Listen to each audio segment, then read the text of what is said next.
আসসালামু আলাইকুম মেডিকেল ভর্তির ছোট্ট বন্ধুরা, আশা করি সবাই ভালোই আছো। তো তোমাদের জন্য আজকে একটা নতুন জিনিস নিয়ে আসছি, এটা হচ্ছে অনুশীলনের প্রশ্ন সমাধান। তো প্রতি বছর যেটা দেখা যায় যে হচ্ছে মেডিকেল ভর্তি পরীক্ষায় অনুশীলনী থেকে অনেক প্রশ্ন আসে। সো আমাদের আজমল স্যারের, হাসান স্যারের বইয়ে অনুশীলনের প্রশ্ন কম থাকলেও আজিবুস স্যার, মাজেদা ম্যাডাম, আলিম স্যারের বইয়ে অনেক বেশি পরিমাণে হচ্ছে অবজেক্টিভ আছে অনুশীলনীর শেষে। সো তারই ধারাবাহিকতায় আমরা চেষ্টা করতেছি তোমাদের সব অধ্যায়ের হচ্ছে অনুশীলনের কোশ্চেনগুলো পড়িয়ে দেওয়ার জন্য। তারই ধারাবাহিকতা আজকে আমরা দ্বিতীয় অধ্যায়টা শুরু করতেছি। সো এরকম প্রত্যেকটা অধ্যায় তোমরা পাবা। তো আসো, আমরা হচ্ছে biology first paper second chapter, বোটানির সেকেন্ড চ্যাপ্টারের নাম কি? চ্যাপ্টারের নাম হচ্ছে কোষ বিভাজন। ঠিক আছে, আসো। সো আমরা দেখি এখানে কি কি কোশ্চেন আছে। আমি আসলে এখানে কি আমি বুঝাবো তোমাদেরকে? না, আমি তোমাদেরকে বুঝাবো না, আমি তোমাদেরকে রুটগুলো বলে দিব যাতে তোমাদের মনে থাকে। এই কোশ্চেনগুলো বেসিক্যালি তোমাদের মনে রাখতে হবে। এমনিও তোমরা যখন বই পড়বা তখন তো ওগুলা সেই হিসাবে এমনি পারার কথা। তারপরেও এক্সট্রা কিছু হিসেবে যদি কোনোটা না পারো, যদি কোনোটা অন্য জায়গা থেকে আসে, তাহলে যাতে পড়তে পারো। ঠিক আছে, যাতে পরীক্ষায় যদি আসার সম্ভাবনা আছে, তাহলে যাতে পারো। সো চলো, আমি তোমাদের তৌহিদ ভাইয়া, আমাকে চিনো। সো প্রথম হচ্ছে কোষ বিভাজন পদ্ধতি কয় প্রকার? এটা আজিবুস স্যারের বইয়ের একটা প্রশ্ন, জানো, 9-10 পড়ে আসতো, বা একটা বাচ্চা 6-7 বাচ্চা কাচ্চা জানে। সেটা হচ্ছে 3 প্রকার। ঠিক আছে, আচ্ছা। তারপরে হচ্ছে কোষ বিভাজন কে আবিষ্কার করেন? খুবই ইম্পর্টেন্ট একটা প্রশ্ন। 2018 সালে বোর্ডেও আসছিল, প্লাস আজিবুস স্যার, মাজেদা ম্যাডামের বইও আছে। সো এইটা যেহেতু আমরা তোমাদেরকে সাজেস্ট করি যে বেশিরভাগ বিজ্ঞানীদের নাম মনে না রাখার জন্য, সো এই বিজ্ঞানীর নামটা খুব একটা ইম্পর্টেন্ট না, বাট পরীক্ষায় চলে আসতে পারে যেহেতু এখান থেকে প্রশ্ন আসছে। তো কোষ বিভাজন সর্বপ্রথম আবিষ্কার করেন হচ্ছে আলেকজান্ডার ফ্লেমিং। ঠিক আছে, ওই যে সামুদ্রিক সালামান্ডার মাছে যে হচ্ছে কোষ বিভাজন লক্ষ্য করেন উনি। আসো, অ্যামাইটোসিস প্রক্রিয়ায় কোনো প্রকার জটিলতা ছাড়া কোনটি সরাসরি বিভাজন ঘটে? তোমরা জানো যে অ্যামাইটোসিস প্রক্রিয়ায় কার বিভাজন ঘটে? দেহকোষ, মাইটোকন্ড্রিয়া, মাতৃকোষ না সাইটোপ্লাজম? মাতৃকোষ। কার বিভাজন ঘটে? মাতৃকোষ। কারণ দেহকোষে হয় মিওসিস, মাইটোকন্ড্রিয়ায় তো ওইভাবে আসলে বিভাজন হয় না। সাইটোপ্লাজমের বিভাজন হয়, ওইটা আসলে একটা কোষের মধ্যে পড়ে। The answer is মাতৃকোষ। অ্যামাইটোসিস কোষ বিভাজনে কোষের নিউক্লিয়াসের আকৃতি কেমন হয়? সুন্দর একটা প্রশ্ন।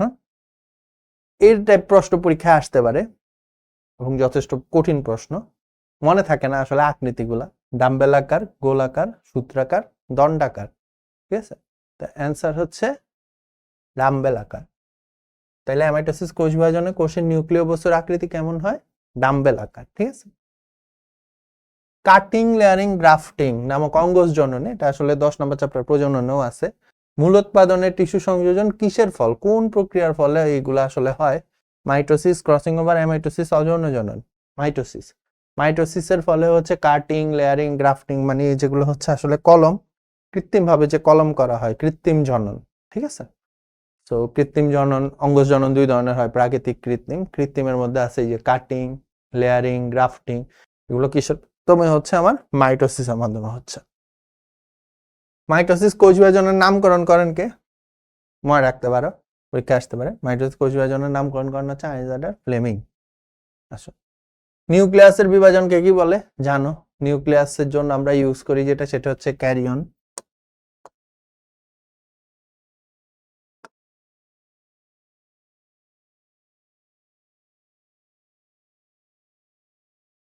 সো ক্যারিয়ন অর্থ হচ্ছে নিউক্লিয়াস, কাইনেসিস অর্থ হচ্ছে বিভাজন। তাহলে নিউক্লিয়াসের বিভাজনের ক্ষেত্রে আমরা কোনটা ইউজ করি? ক্যারিওকাইনেসিস। সাইটোপ্লাজমের বিভাজনের ক্ষেত্রে সাইটোকাইনেসিস। দুইটি বিভাজনের মধ্যবর্তী দশা হিসেবে ইন্টারকাইনেসিস। ঠিক আছে, বা ইন্টারফেস, একই কথা দুইটা। ক্যারিওকাইনেসিস। উন্নত উদ্ভিদ কোষ ও প্রাণী কোষ কোন প্রক্রিয়ায় বিভাজিত হয়? খুবই বাচ্চা টাইপ কোশ্চেন। কোন প্রক্রিয়ায়? মাইটোসিস প্রক্রিয়ায়, তাই না? মাইটোসিস কোথায় হয় না? একটা ভালো কোশ্চেন, সুন্দর কোশ্চেন। মূল কাণ্ডের অগ্রভাগে, পাতার বর্ধনশীল অংশে, প্রাণীর যকৃৎ কোষে, প্রাণীর স্নায়ু কোষে। তো তোমরা জানো আমাদের দেহে 4টা কোষ আছে, অনেকগুলো কোষই আছে, এর মধ্যে 4টা ইম্পর্টেন্ট যেগুলাতে কখনো বিভাজন হয় না। তো এর মধ্যে একটা কোষ হচ্ছে কি? স্নায়ু কোষ বা নিউরন। নিউরনের কোষে কখনো কি হয় না? তোমার মাইটোসিস হয় না। মাইটোসিসের কোন পর্যায়ে ক্রোমোজোম গুলো কোষের বিষুবীয় অঞ্চলে অবস্থান করে? বলছে কোন পর্যায়ে? এই যে আমাদের যে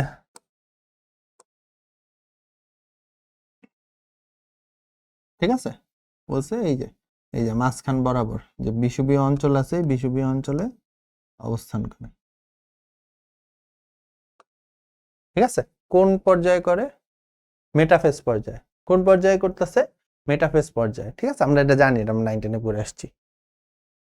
কোষ বিভাজনে কোন ধাপে ক্রোমোজোমগুলো ভিএলজিআই আকৃতি ধারণ করে? এটাও তোমরা জানো, অ্যানাফেজ। জাস্ট তোমাদের একটা রিক্যাপ হয়ে যাচ্ছে। হ্যাঁ, কোষ বিভাজনের অ্যানাফেজ পর্যায়ে মেটাসেন্ট্রিক ক্রোমোজোমের আকৃতি কেমন দেখা আছে? ভিএলজেআই, মেটা, সাবমেটা,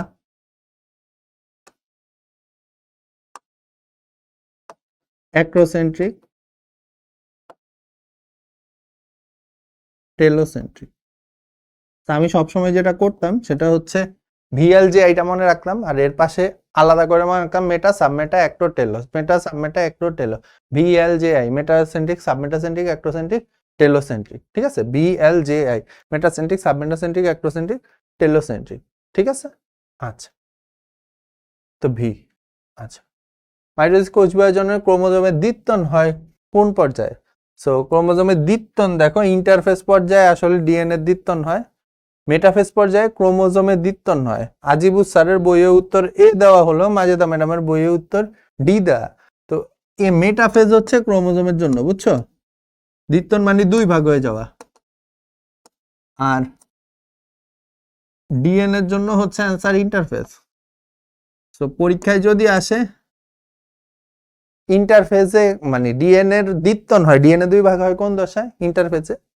ক্রোমোজোমের দ্বিত্বন নয় কোন দশায়? মেটাফেজে। ঠিক আছে, খুবই সুন্দর করে বইয়ের মধ্যে লেখা আছে। তোমাদের যে অনুশীলনী প্রশ্ন ব্যাংকের যে বইটা যাবে, অনুশীলনীর সব প্রশ্ন অবশ্যই ভালো মতো পড়বা। ঠিক আছে, এইটার মধ্যেই তোমার মেডিকেলে চান্স পাওয়া লুকে আছে।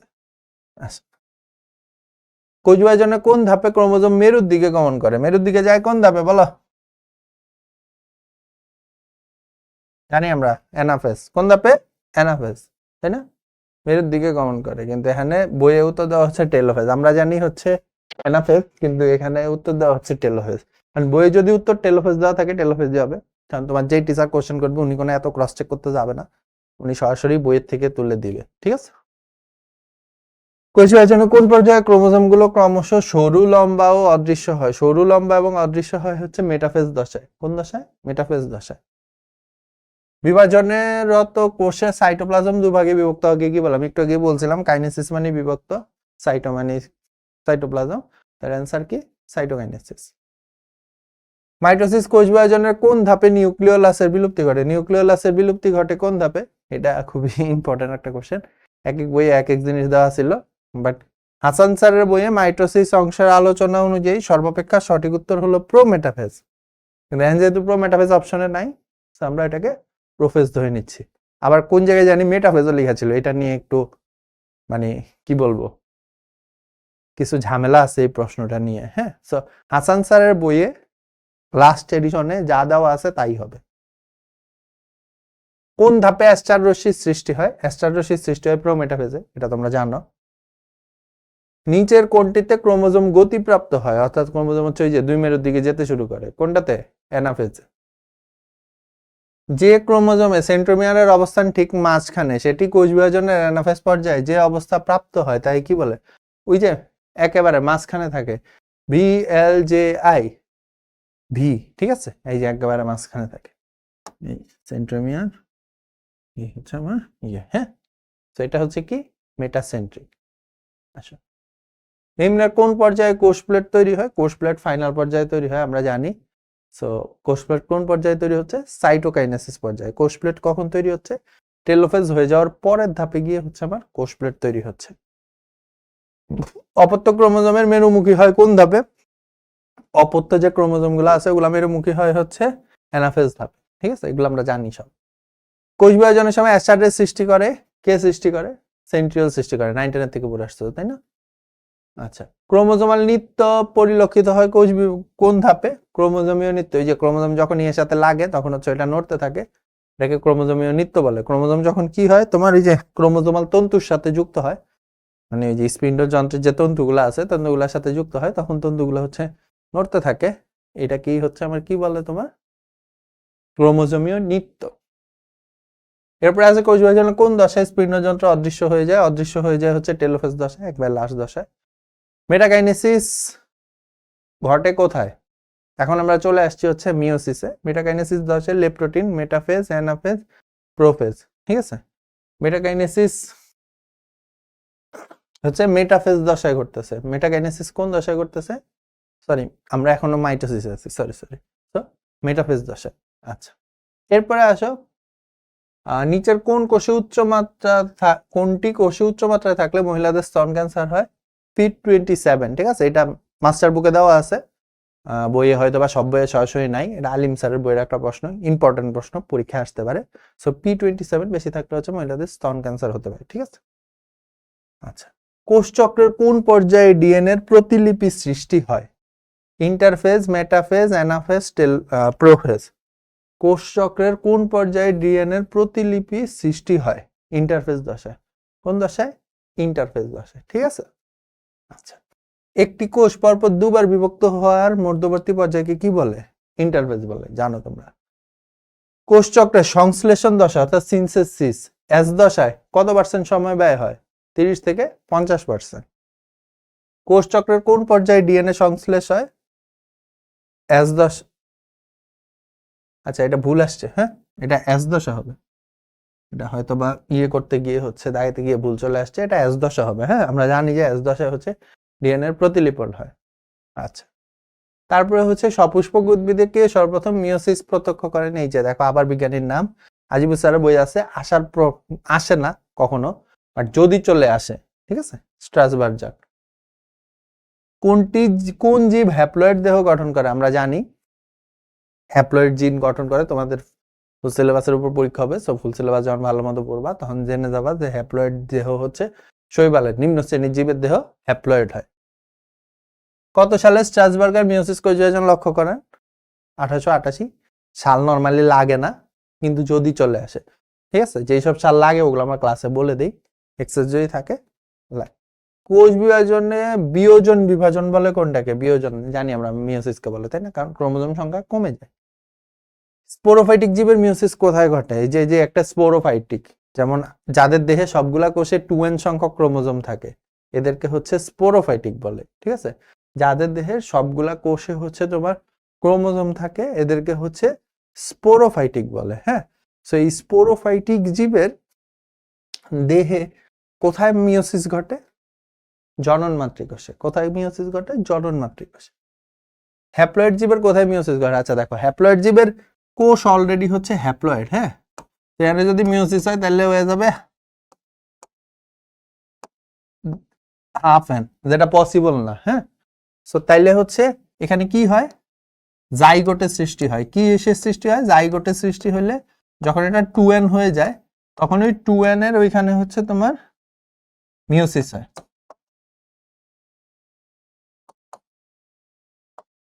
আচ্ছা, সো আমি একটু বুঝাই তোমাদেরকে। হ্যাপ্লয়েড জীবের ক্ষেত্রে কি হয়? ওদের দেহের সবগুলা কোষে ক্রোমোজোম সংখ্যা কি? n সংখ্যক। হ্যাঁ, এখন n এর উপর কখনো মিওসিস হইতে পারে না। মিওসিস হইতে হলে 2n হইতে হয় নরমালি। হ্যাঁ, কারণ ক্রোমোজোম সংখ্যা অর্ধেক হয়ে যাবে। n দের কে 2 দিয়ে ভাগ দিলে হয়ে যায় সরি n/2। হ্যাঁ, যেটা আসলে পসিবল না। সেই ক্ষেত্রে কি হয়? মিওসিস হয় কোথায়? মিওসিস হয় হচ্ছে জাইগোটে।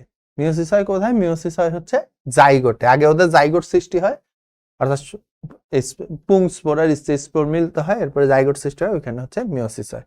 কোথায় হয়? জাইগোটে। কোনটিতে মিওসিস হয় জানো তোমরা? জনন মাতৃকোষে, নট জনন কোষে। কোথায় হয়? জনন মাতৃকোষে। আমি এটা ক্লাসে অনেকবার বলছি, একাডেমিক ক্লাস, অ্যাডমিশন ক্লাসে অনেকবার বলা হয়েছে। নিম্নের কোনটি মিওসিসের বৈশিষ্ট্য নয়? মিওসিসের বৈশিষ্ট্য নয়, কখনোই হ্যাপ্লয়েড কোষে হয় না।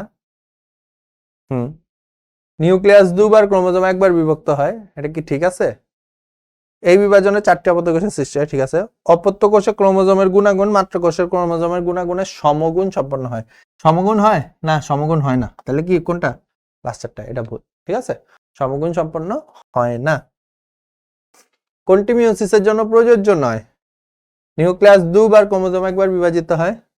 অ্যানাফেজে প্রতিটি ক্রোমোজোম 2 ভাগে বিভক্ত হয়ে 2 মেরুতে যায়, তাই দুটি প্রতি মেরুতে ক্রোমোজোমের সংখ্যা মাতৃকোষের ক্রোমোজোমের সংখ্যা সমান হয়।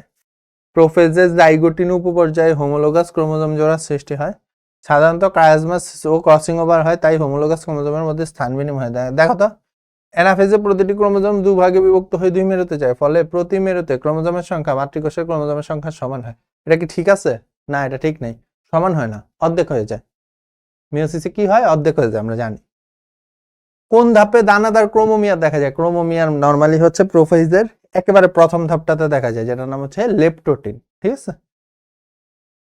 নিচের কোন পর্যায়ে ক্রোমোজোমের টেট্রাড লক্ষ্য করা যায়? টেট্রাড কি? ওই যে 4টা সৃষ্টি হয়, তাই না? একটা সেন্ট্রোমিয়ার থেকে কি 4টা ক্রোমাটিডের সৃষ্টি হয়, তাহলে এটা টেট্রাড বলে। সর্বপ্রথম দেখা যায় কোন ধাপে? প্যাকাইটিনে। কোন ধাপে? প্যাকাইটিনে। প্রতিটি জোড় ভাঙা ক্রোমোজোমের সংখ্যাকে কি বলে? জোড় বাঁধা ক্রোমোজোম জোড়াকে কি বলে? বাইভ্যালেন্ট। কি বলে? বাইভ্যালেন্ট। ক্রোমোজোমের অংশের বিনিময়কে কি বলে? Crossing over. আমরা জানি, তাহলে ক্লাসে সবই পড়ানো হয়েছে, এই জন্য আমি জাস্ট হচ্ছে একবার টেনে নিয়ে যাচ্ছি। হ্যাঁ, এখানে আসলে পড়ানোর ইয়ে না। একই ক্রোমোজোম থেকে প্রাপ্ত দুটি ক্রোমাটিডকে একে অপরের কি বলে? Sister chromatid. কি বলে? Sister chromatid. প্রতিটি ক্রোমোজোমে সেন্ট্রোমিয়ার অগ্রগামী বাহুগুলি পশ্চাৎগামী থাকে কোন ধাপে? অ্যানাফেজ 2। কোন ধাপে? অ্যানাফেজ 2। হোমোলোগাস ক্রোমোজোম গুলো বাইভ্যালেন্টের মাঝে কত ডিগ্রি করে থাকে? হোমোলোগাস ক্রোমোজোম গুলো 90 ডিগ্রি করে থাকে। আর যদি একটা কাজমা হয় তাহলে 180 ডিগ্রি, দুইটা হইলে 90 ডিগ্রি। কোনটির কারণে নন সিস্টার ক্রোমাটিড দুটি এক বা একাধিক স্থানে বা এবং একই তলে আড়াআড়ি ভেঙে যায়? এন্ডোনিউক্লিয়াসের কারণে। কিসের কারণে? এন্ডোনিউক্লিয়াস এনজাইমের কারণে। মায়োসিসের প্রোফেজ 1 এর সঠিক পর্যায় কোনটা? লেপ্টোটিন দিয়ে শুরু, আমরা জানি। তারপর হচ্ছে জাইগোটিন, প্যাকাইটিন, ডিপ্লোটিন। অ্যান্সার কি? ঠিক এটা। হ্যাঁ। প্রোফেজ 1 এর কোন উপপর্যায়ে নিউক্লিয়ার মেমব্রেনের অবলুপ্তি ঘটে? মানে নিউক্লিয়ার মেমব্রেন নাই হয়ে যায়। কোন ধাপে? ডায়াকাইনেসিস। কোন ধাপে? ডায়াকাইনেসিস। কোন উপপর্যায়ে হোমোলোগাস ক্রোমোজোম জোড় বাঁধে? কোন উপপর্যায়ে? জাইগোটিন। কোন উপপর্যায়ে? জাইগোটিন। ঠিক আছে। বাইভ্যালেন্ট সৃষ্টি হয় মিওসিসের কোন উপপর্যায়ে? বাইভ্যালেন্ট সৃষ্টি হয় মিওসিসের জাইগোটিন উপপর্যায়ে। কোন উপপর্যায়ে? জাইগোটিন উপপর্যায়ে। মিওসিস কোষ বিভাজনের কোন উপধাপে সিন্যাপসিস ঘটে? জাইগোটিন। কোন উপধাপে সিন্যাপসিস ঘটে? জাইগোটিন। কায়াজমার প্রান্ত বর্ধন ঘটে মিওসিস কোষ বিভাজনের কোন দশায়? ডিপ্লোটিন। কায়াজমাটার প্রান্ত বর্ধন। ঠিক আছে। সো যে কায়াজমাটা সৃষ্টি হয় ওইটা বর্ধিত হয় কোন ধাপে? ডিপ্লোটিন। সুন্দর কোশ্চেন। প্রান্তীয়করণ হয় কোন ধাপে? জানো যে 4 নাম্বার ধাপ, যেটা ডিপ্লোটিন। আমি সবসময় নাম্বার দিয়ে মনে রাখতাম, বুঝছো? পরে ধাপের নামের সাথে মিলিয়ে নিতাম, কারণ এত ধাপের নাম দিয়ে মিলে পড়তে গেলে অনেক কঠিন হয়। আমি জাস্ট কোন জিনিসটা কয় নাম্বার ধাপে হয় ওইটা মনে রাখতাম। পরে পরীক্ষার হলে আসলে আমি ওই যে নাম্বার তো মনে আছে যে 1 কোনটা, 2 কোনটা, 3 কোনটা, তখন আমি মিলিয়ে দিয়ে দিতাম। ক্রোমোজোম সংখ্যা মাতৃকোষের অর্ধেক হয় কোন ধাপে? অ্যানাফেজ 1 এ। কোন ধাপে? অ্যানাফেজ 1 এ। ক্রোমোজোম খাটো ও মোটা হওয়াকে কি বলে? কনডেনসেশন। ক্রোমোজোম খাটো ও মোটা হওয়াকে কি বলে? কনডেনসেশন। ঠিক আছে। ওই যে সুপার কয়েলিং হয়ে একসাথে হয়ে কনডেনসেশন হয়ে যায়। কোনটি দ্বারা মেন্ডেলবাদ ও আপাত ব্যতিক্রম গুলোকে ব্যাখ্যা করা যায়? মিওসিস। স্বাভাবিক আমরা মিওসিস পড়তেছি, বাট মনে রেখো পরীক্ষার হলে আসলে তো আর বুঝবা না যে মিওসিসই পড়তেছি।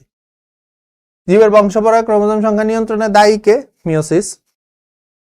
মিওসিসের প্রোফেজ 1 এর প্যাকাইটিন উপবাসায় দৃশ্যমান এক্স আকৃতির অংশকে কি বলে? জানো, এই একটা জিনিসই জানো খুবই ভালো মতো, সেটা হচ্ছে কায়াজমা। কোন উপধাপে ক্রসিং ওভার ঘটে? প্যাকাইটিন। খুবই ইম্পর্টেন্ট কোশ্চেন। আচ্ছা, তো এইগুলা ছিল এই অধ্যায়ের অনুশীলনের প্রশ্ন। ভাই আমি কি এগুলো পড়াইছি? না, এগুলো এখানে তো আসলে পড়ানো হবে না, এগুলো তোমাদেরকে ক্লাসে পড়ানো হয়েছে, বা যারা এখনো ক্লাস যদি না হয়ে থাকে ক্লাসে পড়ানো হবে, সবই পড়ানো হবে, টেনশন নেই। কোশ্চেন ব্যাংকে পড়ানো হয়েছে, কোশ্চেন ব্যাংকে ইম্পর্টেন্ট জিনিসগুলো দেখানো হয়েছে। এরপরে আসে হচ্ছে অনুশীলনের প্রশ্ন ব্যাংক। ঠিক আছে। তো এটা ভালো মতো মনে রাখো, তোমাদের তো কোশ্চেন ব্যাংক দিয়ে দেওয়া হচ্ছে, ভালো মতো মনে রাখো, কোশ্চেন ব্যাংকের সাথে মিলিয়ে পড়ো। বেশ কিছু কোশ্চেন আছে একটু কেমন জানি, এগুলা দরকার হলে মুখস্থই করে ফেললো। হ্যাঁ, আর বাকিগুলা সব আগেই পড়ছো, খুবই নর্মালাইজ কোশ্চেন। ঠিক আছে।